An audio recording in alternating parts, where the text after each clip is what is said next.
ভালদৰে সানি লৈছোঁ।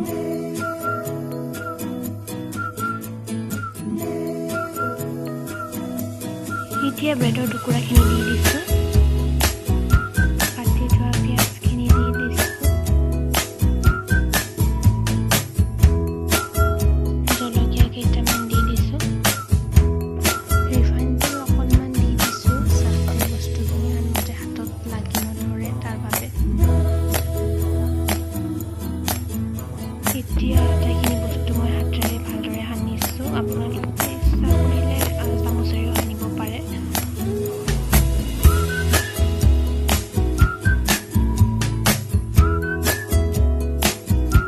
নিমখ দি দিছোঁ সোৱাদ অনুসৰি। এতিয়া অকণমান পাস্তা মছলা দি দিছোঁ। এতিয়া অকণমান জলকীয়াৰ গুড়ি দি দিছোঁ। এতিয়া অকণমান মেগী মছলা দি দিছোঁ। এতিয়া আকৌ আটাইখিনি বস্তু আকৌ এবাৰ সানি লৈছোঁ। তেতিয়াহে বস্তুখিনি খাবলৈ ভাল লাগিব, টেষ্টটো আহিব।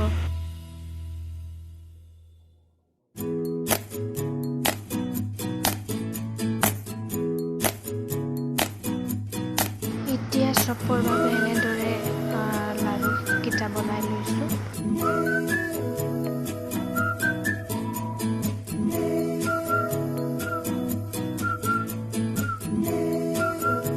এনেদৰে ভালকৈ গোলকেইটা বনাই লৈছোঁ।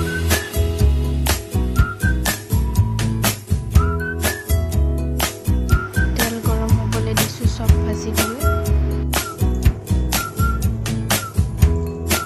উতল অহা তেলত চপকেইটা দি দিছোঁ। চপকেইটা ৰঙচুৱা কৰালৈ ভালদৰে ভাজোঁ।